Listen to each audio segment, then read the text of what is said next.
Žinote, kai žiūri į sudėtingą programą, kartais atrodo, kad tai, tiesiog magija, ar ne? Bet iš tikrųjų pačioje jos širdyje slypi vos keli stebėtinai paprasti skaičiavimai. Šiandien mes ir pasinersime į tris pačius esminius – kaip suskaičiuoti, kaip susumuoti ir galiausiai kaip iš viso to gauti vidurkį.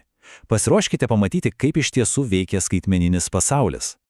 Ir, pagalvokime, kur mes su tuo susiduriam kiekvieną dieną. Štai, dedame prekę į internetinį krepšelį ir bam, bendra suma atsinaujina akimirksniu. Arba žaidžiam žaidimą ir surinkti taškai vis auga. Patikėkite, čia nėra jokios magijos. Visa tai tiesiog labai tikslus ir greiti skaičiavimai, kurių pagrindus tuoj pat ir išnarpliosime. Gerai, pradėkime nuo pačių pamatų, nuo paprasčiausio skaičiavimo. Nes prieš sužinodant bet kokią sumą ar vidurkį, programa visų pirma turi atsakyti į fundamentalų klausimą – kiek? Būtent tai ir yra tas kiekio fiksavimas. O programavime tai veikia maždaug taip. Įsivaizduokime, kad sukuriama tokia, dėžutė. Pavadinkime ją tiesiog kiekis. Iš pradžių joje visiškas nulis, bet kaskart, kai programa aptinka naują elementą, nesvarbu ar tai būtų priekio krepšelyje ar žaidėjo taškas, į šią dėžutę spragt ir įmetamas vienetas. Vėl ir vėl ir vėl. Štai, pažiūrėkime, kaip visa tai atrodo realiame kode. Atkreipkite dėmesį būtent į šią paryškintą eilutę. Kiekis plus 1. O čia, šitoje trumpoje komandoje ir slypi visa paslaptis. Visiškai nesvarbu, ką mes skaičiuojam vardus, prekes ar pelės paspaudimus, būtent ši viena eilutė yra tas visagalis variklis, kuris nenulsdamas prideda po vieną. Gerai, išskaidykime visą šį procesą į mažus, aiškius žingsnelius. Taigi, pradedame nuo nulio. Įvedamas pirmas elementas – spragat ir mūsų kiekis jau yra 1. Įvedamas antrasis elementas, kiekis dabar jau 2. Ir šis procesas tiesiog kartojasi, kol baigėsi duomenys. Skamba neįtikinai paprastai, tiesa, bet būtent šiuo principu veikia net ir pačios didžiausios sistemos. Puiku, skaičiuoti jau mokame.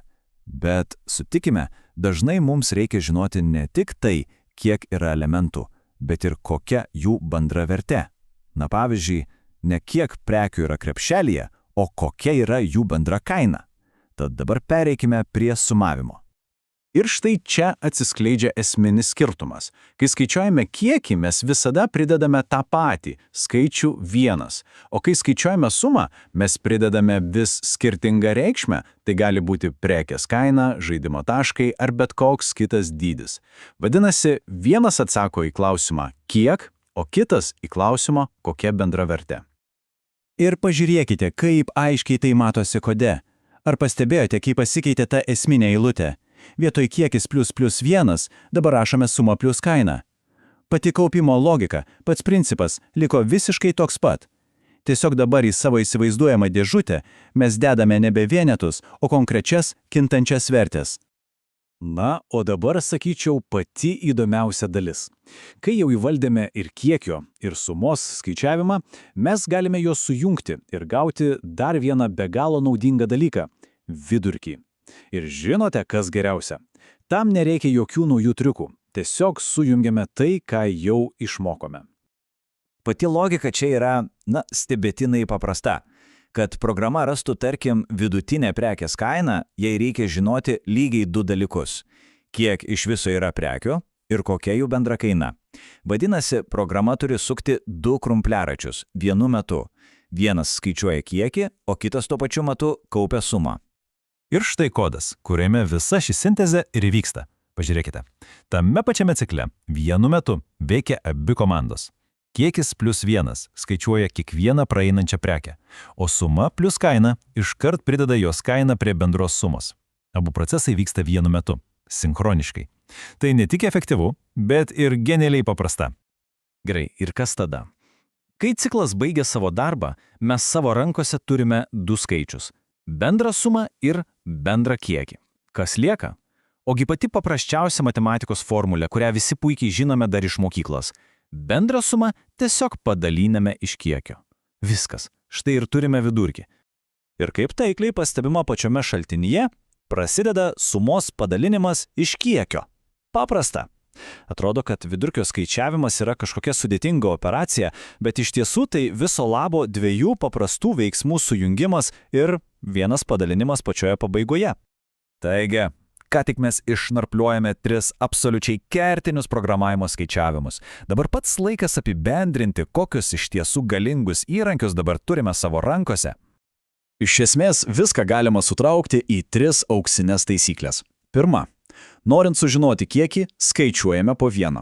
Antra, norint sužinoti sumą, kaupiame skirtingas vertes. Ir trečia, norint gauti vidurkį, tiesiog padaliname sumą iš kiekio. Štai ir viskas.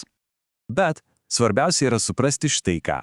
Šie 3 atrodytų tokie paprasti blokai yra pamatas, beveik viskam. Socialinių tinklų srautai, prekių rekomendacijų sistemos, sudėtinga duomenų analizė – viskas, absoliučiai viskas kažkur giliai savyje prasideda būtent nuo šių 3 operacijų. Kai jas įvaldai, atsiveria durys kurti neįtikėtinai sudėtingus dalykus. Na ir pabaigai norisi palikti klausimą pamąstymui. Pradėjus apie tai galvoti, kur dar savo kasdienybėje galima pastebėti šiuos 3 skaičiavimus veikiant kartu? Kokias problemas, galbūt net ir savo, būtų galima išspręsti pasitelkus tik šiuos 3 paprastus, bet, kaip matėme, nepaprastai galingus įrankius. Ačiū, kad buvote kartu.